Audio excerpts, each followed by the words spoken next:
교육에서 가장 중요한 것은 목적 설정이라는 말씀을 드렸습니다. 그래서 어떤 목적을 향해서 사람을 키울 것인가. 오늘 본문이 바로 교육의 목적을 하나님의 그 양육의 목적을 드러내놓고 계시죠. 마음, 목숨, 뜻, 힘을 다해서 하나님을 사랑하고 이웃을 나 자신처럼 사랑하는 그런 사람으로 하나님은 우리를 세우시기로 하시죠. 그리고 우리 부모들에게 그리고 믿음의 선배들에게 부탁을 하세요. 너희들의 자녀들 그리고 믿음의 후배들을 그렇게 키우라고 하나님께서 우리가 당부하고 계신 것이죠. 우리가 지난 시간까지 마음 파트 그리고 목숨 파트를 함께 다뤘었죠. 전문적 용어들로 해석을 한다면 마음은 뭐죠? 감성, 그렇죠? 목숨은요? 의지력. 의지력으로 목숨 걸고 하나님을 사랑하겠습니다. 이런 결단이죠. 자, 우리가 의지력으로 목숨 걸고 하나님을 사랑하겠다고 결단하면 하나님께서 우리에게 무엇을 위탁하신다고 했죠? 사명을 위탁하신다. 그래서 누구나가 사명을 위해서 살아가는 게 아니라 목숨을 진정 하나님 앞에 위탁하는 사람이 사명을 위탁받은 그런 인생을 살아갑니다. 그리고 사명에 대해서 어떤 설명을 드렸냐면 사명은 우리의 그 목숨 사용 설명서이다. 우리의 목숨을 어떻게 사용할 것인가에 대한 사용 설명서이다. 그래서 사명을 아는 사람은 어떻게 살아야 되는지를 알죠. 왜요? 자신의 인생을 어떻게 사용해야 되는지를 잘 알기 때문에. 근데 하나님께서 우리에게 주시는 사명은 뭐라고 그랬습니까? 오늘 본문 맥락에서 이야기를 했었죠. 하나님께서 우리에게 부여하시는 사명은 뭡니까? 이웃을 나 자신처럼 사랑해라. 그리고 우리에게 허락하신 이 목숨을 누구를 위해서 사용하기를 바라세요? 이웃들을 위해서 사용해라. 자기 자신만을 위해서, 자기 목숨을 위해서 무엇을 먹을까, 무엇을 입을까, 무엇을 마실까 그렇게 염려하는 삶을 사는 것이 아니라 너희들의 목숨을 가지고 이웃들을 위해서 사용해라. 그러면 너희들의 목숨을 내가 책임져 주겠다. 그래서 목숨을 하나님께 의탁한 사람들은 하나님께서 붙드심이 있어요. 근데 그 붙드심이 우리의 영혼이 알아요. 그래서 우리의 영혼이 평안하고 그리고 안락한 그런 삶을 살아가게 되는 거죠. 근데 자기가 자기의 목숨만을 위해서 살아가는 사람은 자신의 영혼이 잘 알아요. 불안해요. 내가 내 영혼을 위해서 살아가고 내가 내 삶을 붙들고 있을 때 우리는 우리의 영혼이 너무 불안해 떨게 됩니다. 왜냐하면 내가 내 인생을 책임질 수 없음을 나 자신이 너무나도 잘 알고 있기 때문에 그래요. 그래서 불안한 그 가운데 인생을 살아갑니다.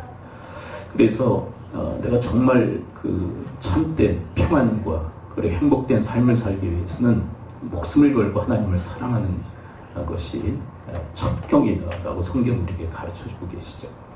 이제 세 번째 시간으로 뜻을 다하여라고 하는 파트를 우리가 이제 살피게 될 텐데요. 이 뜻을 다한다는 것은 우리의 지성을 의미하는 것이죠. 자, 한번 따라서 한번 고백해 봅니다. 뜻을 다한다는 것은 지성을 의미한다. 자, 쭉 연결해서 시작. 뜻을 다한다는 것은 지성을 의미한다. 우리 지적인 능력을 이 뜻을 다하여라고 하는 파트에서 다루고 있는 거예요. 여러분, 지성이라고 하는 것은 단순한 지식적 차원만을 얘기하는 것이 아니라 그 차원을 뛰어넘어 지혜를 갖고 살아가는 것을 의미합니다. 자, 지성이라는 것은 지식적 차원만이 아니라 그것을 뛰어넘어 지혜를 갖고 살아가는 것. 그래서 이 지성은 지혜적 차원을 추구하는 것이에요. 지혜를 추구하는 삶, 그것이 바로 이 지성과 관련된 내용인 것입니다. 여러분, 이 지혜가 왜 중요하냐면 이 지혜라고 하는 것은 뭐냐면 참과 거짓을 구분하는 능력이에요. 자, 따라서 고백해 봅니다. 지혜란 참과 거짓을 구분하는 능력이다. 근데 여러분, 참과 거짓을 구분하는 게 왜 중요할까요? 생사화복이 갈리기 때문에 그래요. 자, 여러분, 여기에 식물이 있다고 가정해 보세요. 이것은 약초고 이건 독초예요. 이것을 구분하는 능력이 뭘까요? 그게 지혜예요, 지혜. 근데 이 지혜가 없으면은 뭘 먹을 가능성이 클까요? 이게 약초고 이게 독초예요. 이게 구분 못하면 뭘 드실 가능성이 커요? 독초를 먹을 가능성이 크죠. 이게 독초를 구분하지 못하니까 독초 먹고 어떻게 되는 거예요? 죽는 경우가 있어요. 여러분, 가끔 산행을 하다가 이 독버섯이 있잖아요. 독버섯일수록 예뻐요. 그래서 어떤 사람은 독버섯을 따다가 드셨어요. 그것으로 인해서 생명이 위험에 빠지는 경우들이 종종 나타납니다. 그러니까 식용버섯과 독버섯을 구분하는 능력이 뭐예요? 그게 지혜예요, 지혜. 네, 그런 것처럼 여러분 지혜라는 것은 참과 거짓을 구분하는 능력이에요. 근데 이것을 구분하지 못하면 거짓에 속아서 인생을 허비하고 그리고 자신의 삶을 망치는 경우들이 상당히 많습니다. 여러분 에덴 동산의 그 아담과 하와 사건을 우리 잘 알고 있죠. 하나님께서 참된 말씀을 하세요. 선악과 먹지 마라. 참된 말씀이에요. 선악과 먹으면 정령 어떻게 된다? 죽는다. 근데 이제 사탄이 이것을 뒤집죠. 하나님의 참된 말씀을 뒤집어 버려요. 거짓말로 유혹을 하는데 그 선악과 먹어도 죽지 않는다. 먹으면 누구같이 된다? 하나님같이 된다. 그러니까 참과 거짓을 어떻게 하는 것이에요? 뒤집어 놓는 거예요. 이게 거짓에 아주 능한 자가 사탄이에요. 그래서 사탄을 일컬어 거짓의 아비다라고 얘기해요. 그러니까 참과 거짓을 뒤집어 놓는 거예요. 이게 뒤집어 놓으면 우리에게 노리는 게 뭐냐면 어리석게 만드는 거예요. 근데 여러분 아담과 하와가 누구의 말을 듣습니까? 사탄의 말을 들어요. 이게 참과 거짓을 구분을 제대로 못하는 거예요. 그것을 어리석다고 얘기해요. 그 어리석음에 빠졌을 때 선악과를 먹고 그만 죽음의 재앙을 받게 되어지죠. 그래서 여러분 지혜라는 것은 참과 거짓을 구분하는 능력인데 이 지혜가 왜 중요하냐면 생사, 화, 복이 갈리기 때문에 그래요. 그러니까 지혜가 중요해요? 중요하지 않아요? 이건 지식 차원이 아니라 지혜적 차원은 너무나도 중요한 거예요. 지식이라는 것은 그냥 정보 차원이에요.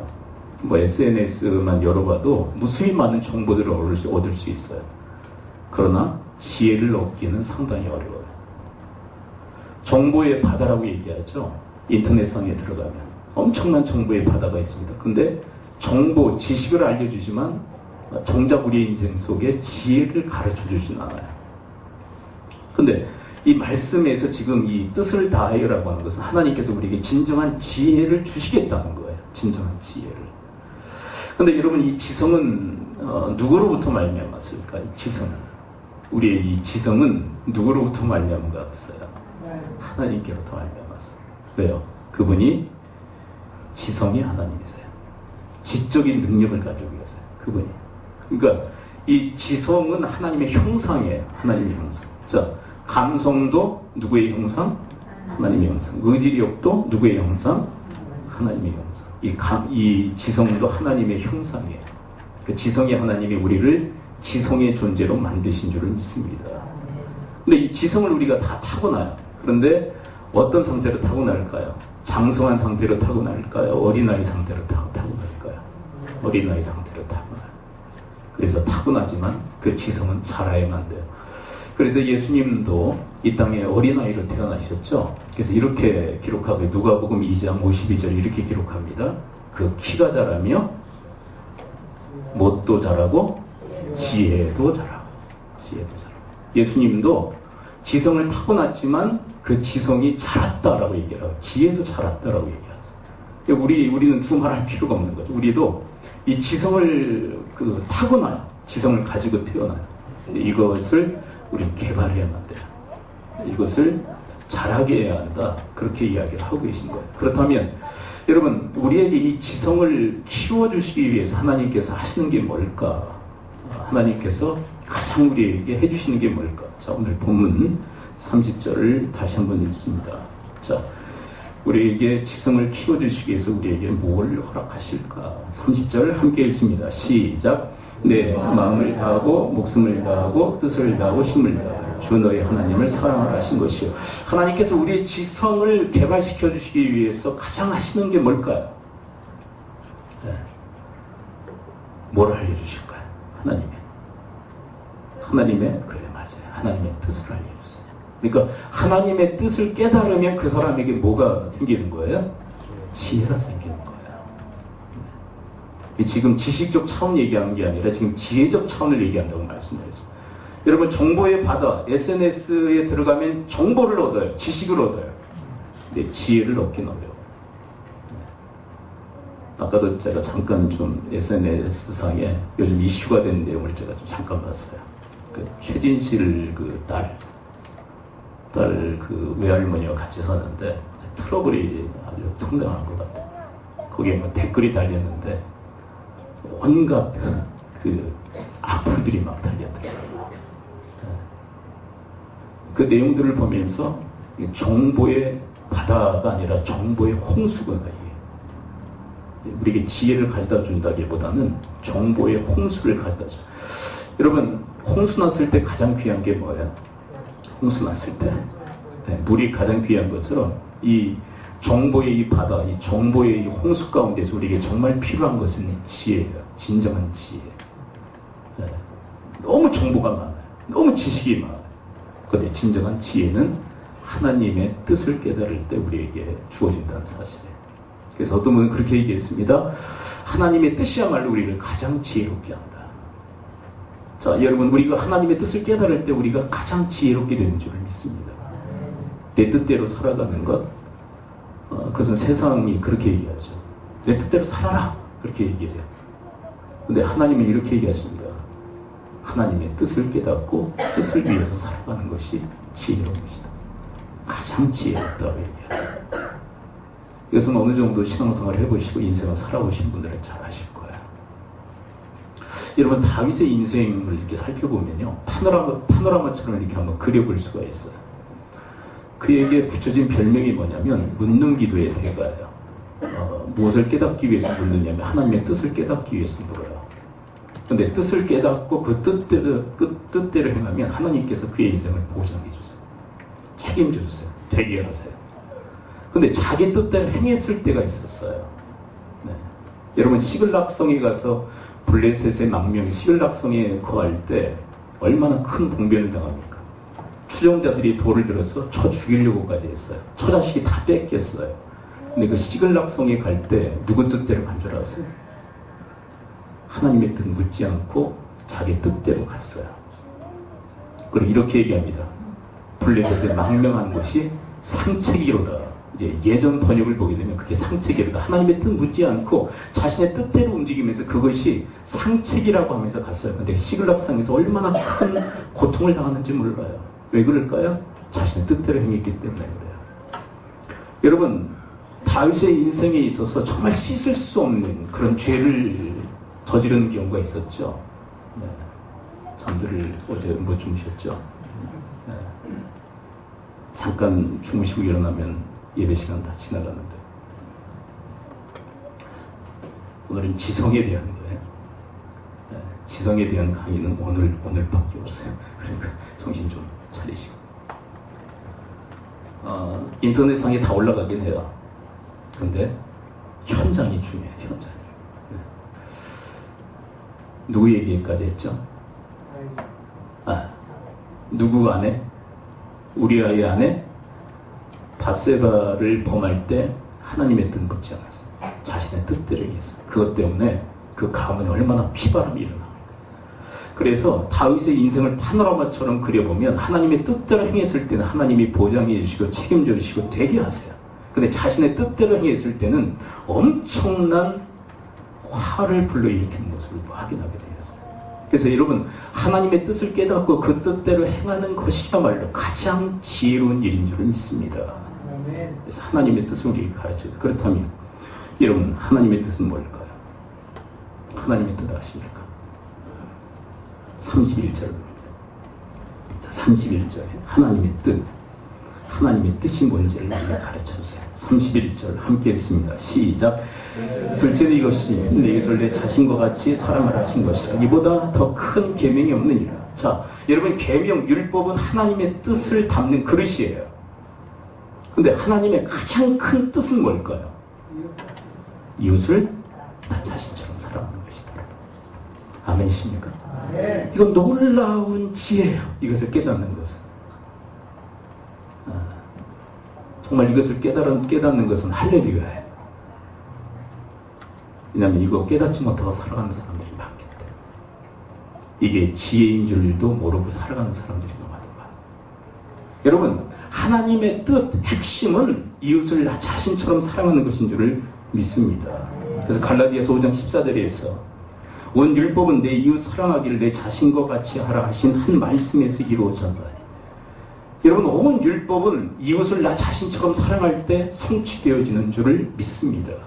그래서 이웃사랑은 핵심이 이런 거예요. 핵심. 로마서 13장 8절과 10절에서 이렇게 이야기합니다. 남을 사랑하는 자는 율법을 다 이루었느니라. 자, 한번 따라서 고백해 봅니다. 남을 사랑하는 자는 율법을 다 이루었느니라.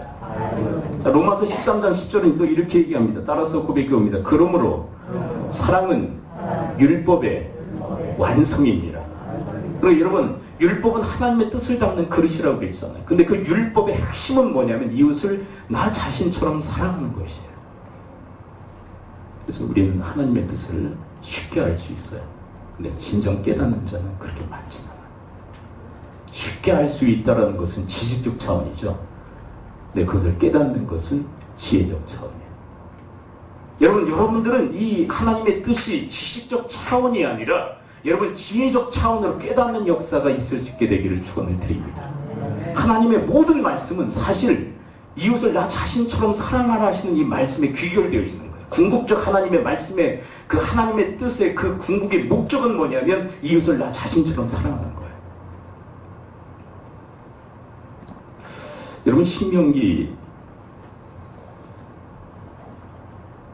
24장 15절에 이런 말씀이 있어요. 그 품삯을 당일에 주고 해진 후까지 미루지 말라. 이는 그가 가난함으로 그 품삯을 간절히 바라리라. 그가 너를 이와 같게 호소하지 않게 하라. 그렇지 아니하면 그것이 내게 죄가 될 것입니다. 여러분, 품삯은 하루 품삯을 의미해요. 왜 이것을 미루지 말라고 얘기해요? 제가 말씀을 그대로 읽어드릴게요. 이는 그가 가난함으로 그 품삯을 간절히 바랍니다. 자, 하루를 일했어요. 이 가난한 자가 그 품삯을 어떻게 한다고요? 간절히 바라요. 왜요? 그거 받아야 하루 먹고 살 수 있다. 이게 미루지 말아라. 그러니까 하나님의 율법은 어때요? 차가운 것 같아요? 따뜻한 것 같으세요?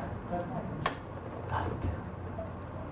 그리고 하나님의 율법의 핵심은 뭐예요? 뭘로 귀결되어져요? 항상 이웃을 나 자신처럼 사랑해요. 우리 몇 년 전에 제 은사이신 그 백석대 그 이호준 목사님이 오셔서 그 남전대 그 강사로 말씀 좀 하셨었죠. 그분이 그 교육전도사 시절에 있었던 에피소드를 얘기하시더라고요. 그분 아버님이 그 일찍 돌아가셨고요.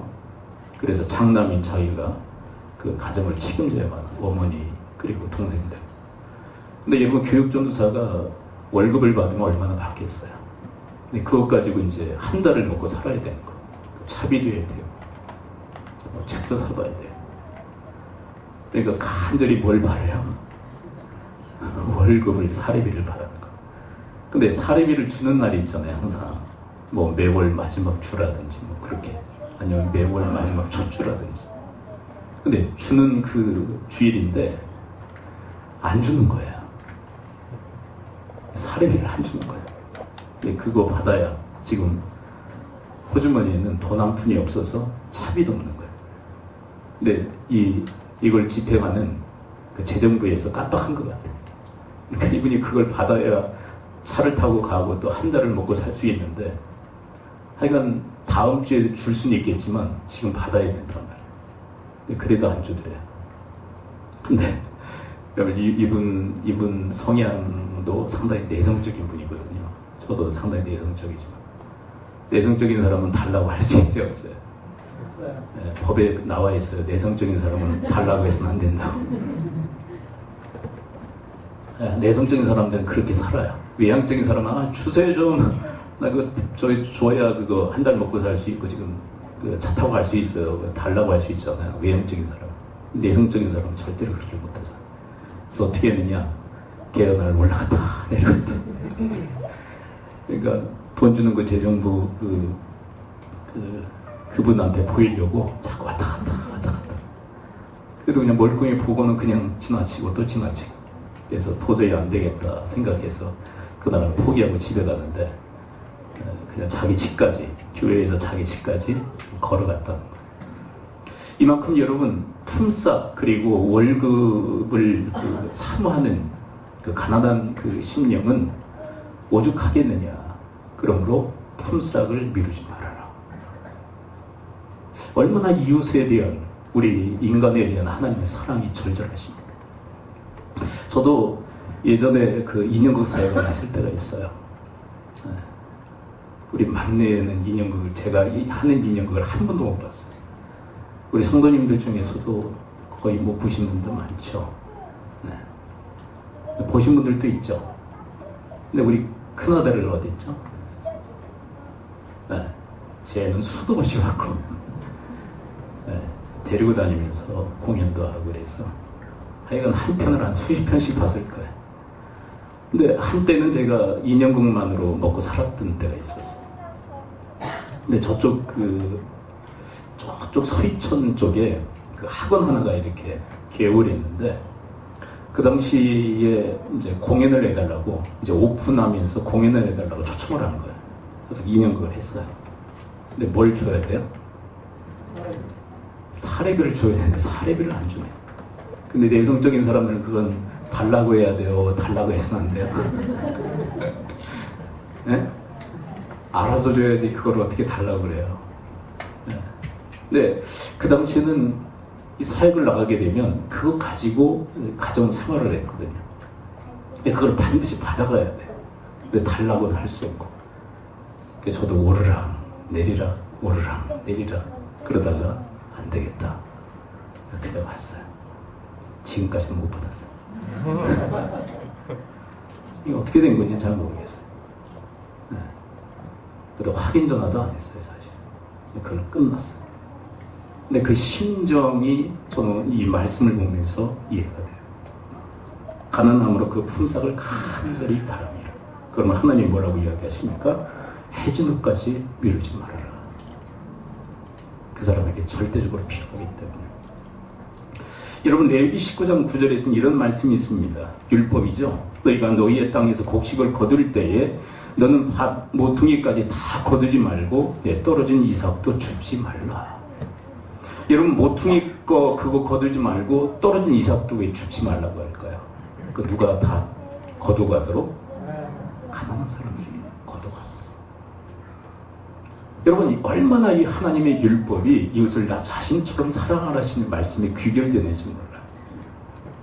그러므로 사랑하는 성도 여러분 하나님의 뜻은 뭐냐면 궁극적으로 이웃을 나 자신처럼 사랑하는 거예요.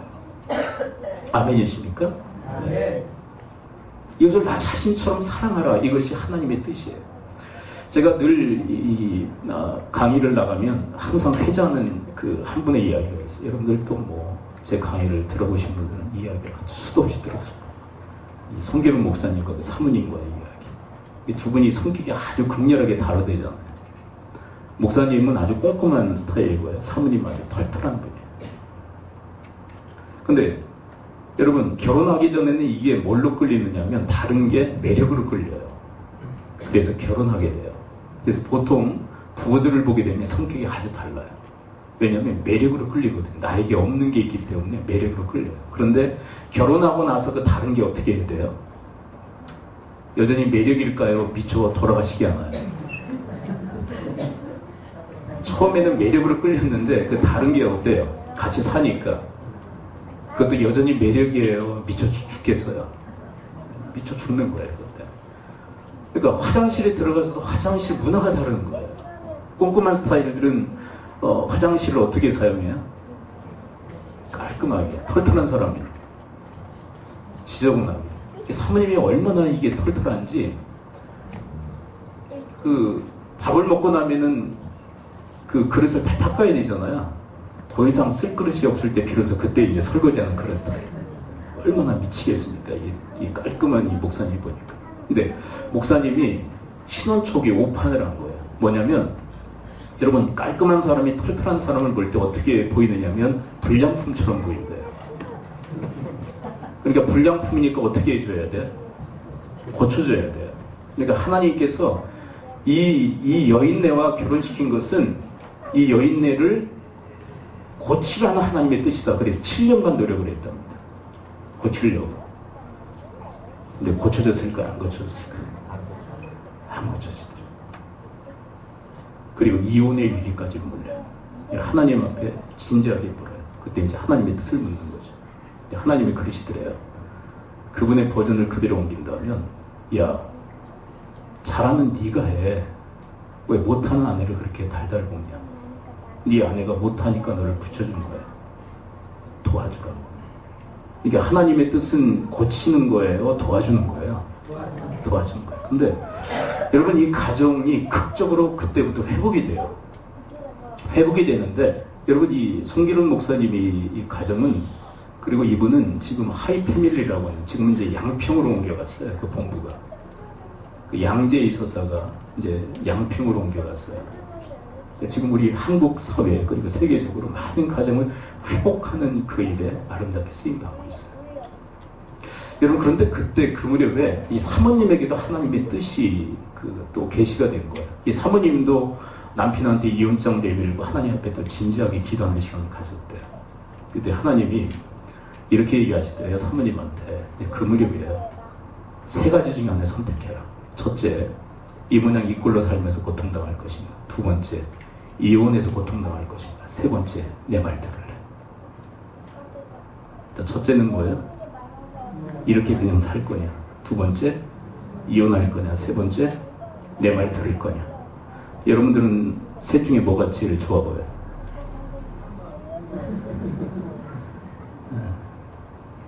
어떤 분은 이번. 그러고 싶은 거죠, 지금. 갈아치워 버리고 싶죠. 근데 갈아봤자, 왜냐하면 여러분, 사람을 고르는 기준이 누구냐면 나예요. 이 사람 바꾸면 누구 수준의 사람을 골라요? 내 수준의 사람을 고르는 겁니다. 그놈이야. 거의. 그리고요, 나보다 수준 높은 사람 고르잖아요? 같이 못 살아. 그래서 항상 자기 수준의 사람을 고르는 거예요. 이 사람 바꾸면 좋을 것 같지만 내 수준의 사람을 또 골라요. 희한하죠? 왜요? 제 눈에 안경이에요. 그래서 이혼해봤자, 성경에서는 이혼을 절대 불가라고 얘기하지 않아요. 이혼의 케이스가 있어요. 이혼을 허락하시는 케이스가 있어요. 그런데 지금 그것을 다루려고 하는 건 아니에요. 3번째를 사모님이 선택하셨어요. 하나님이 그러시더래요. 야, 남편한테 미안하다고 얘기해. 근데 이게 무슨 얘기냐면, 여러분, 둘이 같이 사니까 항상 실수하고, 그리고 제대로 안 하잖아요. 그러니까 남편이 요구하는 게 뭐냐면, 좀 사과 좀 해라는 거야. 사과 좀, 나한테. 내가 너 때문에 미쳐 죽겠다는 거야. 너가 같이 사는 데가 얼마나 힘들겠냐. 그러니까 뭔가 좀 잘못했으면 좀 사과 좀 해라. 그런데 사모님이 절대로 7년간 사과를 한마디 안 해요. 미안하다는 말을 한마디도 안 해요. 근데 하나님이 그것을 지적하시다. 남편이 좀 사과를 요청하면 좀 미안하다고 좀 얘기하라는 거예요. 미안하다. 그때부터 사모님도 남편한테 미안하다고 얘기해요. 여러분, 러브스토리라고 하는 그 영화가 있잖아요. 그 영화가 많은 사람들에게 사랑하면 미안하다고 고백하지 않는 것이다라고 그런 가치를 심어줘 버렸어요.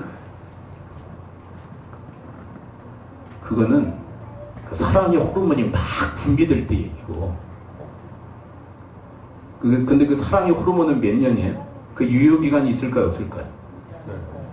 그 사랑의 호르몬이 막 분비될 때는요, 미안하다고 얘기하지 않아도 그냥 사랑해요, 그냥. 무슨 얘기인지 아시죠? 그때는 사랑의 호르몬이요, 모든 걸 다 감싸요. 그 사랑의 호르몬이 발생되면요, 남자가, 여자가 완전히 달라져요. 근데 호르몬은 유효기간이 있어요, 없어요? 있어요. 어떤 사람은 뭐 몇 개월밖에 안 돼. 어떤 사람은 오래 잡으면 3년이다. 3년은 너무 오래 가. 3년 가요? 2년 가셨어요? 없었어요? 근데 여러분, 그게 지나고 나면 잘못했으면 그때부터는 뭐 해야 되는 거예요? 사랑의 호르몬이 있을 때는 미안하다고 얘기 안 해도 그냥 감싸지고 그냥 넘어가요. 그런데 호르몬이 딱 끝나고 나면 다 원위치가 되잖아요. 언제 그리면 되지. 그때는 당연히 해야 할 일들을 해야 된단 말이에요. 미안하다 말아야 될 땐 미안하다고 얘기하는 게 사랑이에요. 그때부터. 그걸 하나님이 지적하시는 거예요. 너 미안하다고 얘기해 남편한테. 왜 그 얘기를 하냐.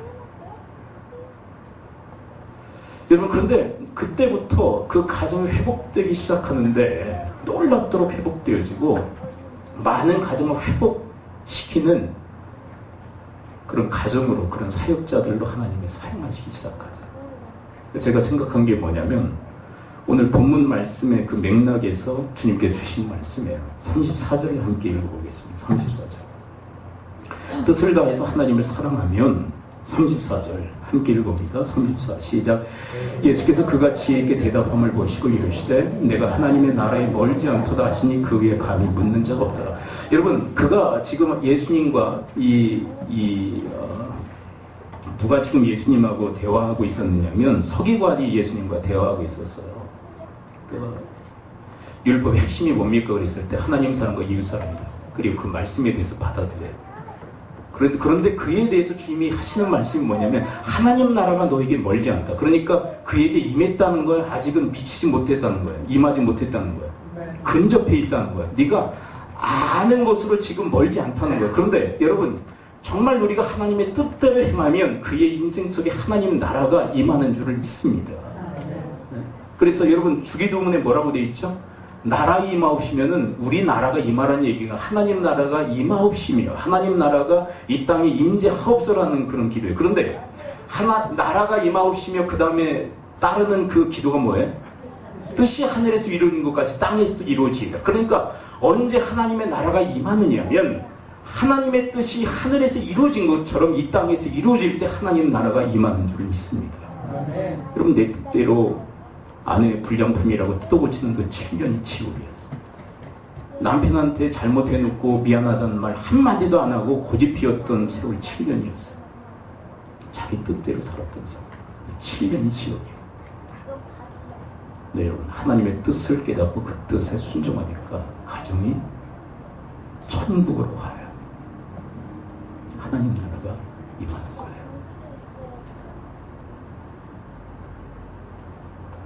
여러분 자기 뜻을 서로 고집하고 그냥 내 뜻대로 살겠다. 자유야. 자유인으로 우리는 살아가는 거 아니고 내 뜻대로 그냥 살아가면 얼마나 가정이 고통스럽게 되겠어요. 저는 자유분방하게 큰 사람이거든요. 자유분방해요 제가. 왜요? 아버지가 자유롭게 키우셨거든요. 근데 가정을 이뤘는데 여전히 자유분방한 거예요. 제가 의식도 자유분방하고 생각도 다 자유분방. 내 뜻대로 하려고 그러는 거예요. 내 뜻대로 하려고 하면 할수록 가정은 계속 고통스러운 거예요. 내 뜻대로 하려고 하는 가족 한 사람만이 있어도 가족 전체가 얼마나 고통받습니까? 그래요, 안 그래요? 안 그러신가 보네. 그 사람 때문에 행복하신가 봐요. 지 뜻 고집하고 지 뜻대로 막 행하려고 하는 그 한 사람 때문에 다 행복해요. 지금 다 겨우신 것 같아요. 아니잖아요.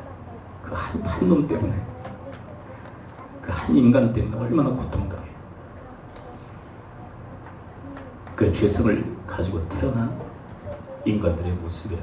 그런 우리에게 하나님은 지혜를 선물하시는데 하나님의 뜻으로 우리에게 가장 큰 지혜를 깨닫게 하시는 줄 믿습니다. 네, 그 하나님의 뜻이 뭐예요? 핵심은 이웃을 나 자신처럼 사랑해라. 이것이 원율법이요. 이것이 원선지자니라. 원율법의 핵심이요. 선지자들의 가르침의 궁극의 내용이다. 얘기하세요. 기도하죠. 이 시간 우리 함께 기도할 때 주의 말씀으로 기도하기로 합니다. 하나님께서 저들에게 지적인 능력, 지성을 갖고 태어나게 하셨는데 하나님